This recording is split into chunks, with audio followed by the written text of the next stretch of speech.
ഹിക്മ kiss class 5 and 6 ഭാഗം 7.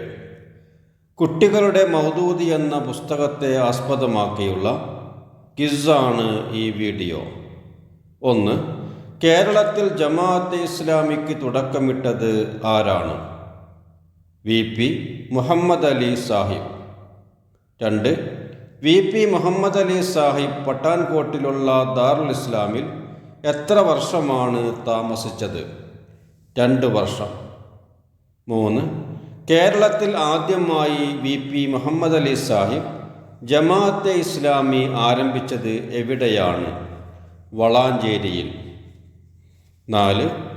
അബുൽ അഅ്ല മൗദൂദിയുടെ ഇസ്ലാം മതം, ഖുതുബാത്ത് എന്നിവ മലയാളത്തിലേക്ക് വിവർത്തനം ചെയ്തത് ആരാണ്? VP മുഹമ്മദ് അലി സാഹിബ്. 5. പ്രബോധനം വാരികയുടെ സ്ഥാപകൻ ആരാണ്? VP മുഹമ്മദ് അലി സാഹിബ്. 6. VP മുഹമ്മദ് അലി സാഹിബ് തുടങ്ങിവെച്ച ഇസ്ലാമിക പുസ്തക പ്രസിദ്ധീകരണശാല ഏതാണ്? ഇസ്ലാമിക് പബ്ലിഷിംഗ് ഹൗസ് അഥവാ IPH. 7. ജമാഅത്തെ ഇസ്ലാമി ഒന്നാം അഖിലേന്ത്യാ സമ്മേളനം നടന്നത് എന്ന്? 1945 ഏപ്രിൽ 19 മുതൽ 21 വരെ. 8.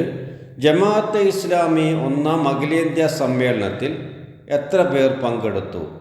800-ലധികം പേർ പങ്കെടുത്തു. 9. ജമാഅത്തെ ഇസ്ലാമിയുടെ ഏത് മേഖലാ സമ്മേളനത്തിലാണ് ഗാന്ധിജി പങ്കെടുത്തത്? പാറ്റ്ന സമ്മേളനത്തിൽ. 10. ഇന്ത്യ വിഭജനം നടന്നത് എന്ന്?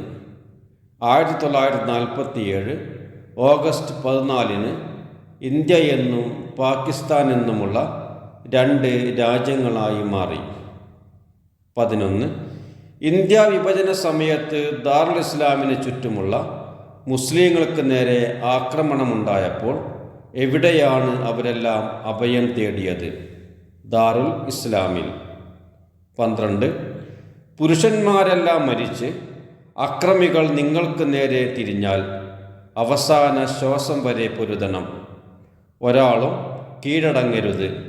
ആത്മഹത്യ ചെയ്യരുത്. പൊരുതി മരിക്കണം. എപ്പോഴാണ് അബുൽ അഅ്ല മൗദൂദി സ്ത്രീകളോട് ഇങ്ങനെ പറഞ്ഞത്? ഇന്ത്യ വിഭജന കാലത്ത് മുസ്ലിങ്ങൾക്ക് നേരെ കലാപകാരികളുടെ ആക്രമണം ഉണ്ടായപ്പോൾ. 13. ദാറുൽ ഇസ്ലാം ക്യാമ്പ് പട്ടാളം ഏറ്റെടുത്തതോടുകൂടി അബുൽ അഅ്ല മൗദൂദിക്ക് പാകിസ്ഥാനിലേക്ക് പോകേണ്ടി വന്നു. എന്നായിരുന്നു അത്? 1947 ഓഗസ്റ്റ് 29. 14. പാകിസ്ഥാൻ്റെ രാഷ്ട്രപിതാവാര്? മുഹമ്മദ് അലി ജിന്ന.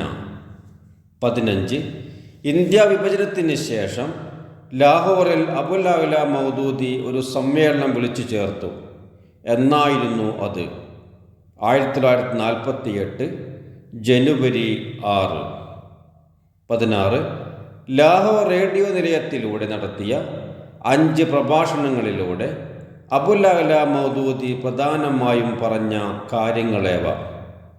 ഇസ്ലാമാണ് സകല പ്രശ്നങ്ങൾക്കും പരിഹാരം. ഇസ്ലാമിക നിയമത്തിലൂടെ മാത്രമേ പാകിസ്ഥാന് പുരോഗതി കൈവരൂ. 17. അബുൽ അഅ്ല മൗദൂദി ലാഹോർ റേഡിയോ നിലയത്തിലൂടെ നടത്തിയ പ്രഭാഷണങ്ങൾ ആരുടെ നിർദ്ദേശപ്രകാരമായിരുന്നു? മുഹമ്മദ് അലി ജിന്നയുടെ. 18. പാകിസ്ഥാൻ ജമാഅത്തെ ഇസ്ലാമിയുടെ ആദ്യ പൊതുസമ്മേളനം നടന്നത് എന്ന്? 1948 മാർച്ചിൽ. 19. പാകിസ്ഥാൻ ജമാഅത്തെ ഇസ്ലാമിയുടെ പരമാധികാരം ആർക്കായിരിക്കണമെന്നാണ് 1948 നടന്ന പൊതുസമ്മേളനത്തിലൂടെ ഉന്നയിച്ചത്? അള്ളാഹുവിന്. 20. അക്രമവും ശക്തിയും മുഖേന ഇസ്ലാമിക പ്രസ്ഥാനത്തെ തകർക്കാൻ ശ്രമങ്ങൾ നടക്കും. പരീക്ഷണഘട്ടങ്ങളിൽ സഹനവും സ്ഥൈര്യവും അവലംബിക്കണം. തത്വങ്ങളിൽ അടിയുറച്ചു നിന്നാൽ അള്ളാഹു അനുഗ്രഹിക്കും. അറസ്റ്റ് ചെയ്യപ്പെടുമ്പോൾ ദുർബലരാകരുത്. അറസ്റ്റിൽ നിന്ന് രക്ഷപ്പെടാൻ ശ്രമിക്കരുത്. മോചനത്തിന് വേണ്ടി പിഴയും ജാമ്യവും നൽകരുത്. അറസ്റ്റ് വരിക്കുന്നവരുടെ കുടുംബങ്ങളെ മറ്റുള്ളവർ ശ്രദ്ധിക്കണം. ക്ഷുഭിതരായി പ്രകടനമോ പ്രക്ഷോഭമോ നടത്തരുത്.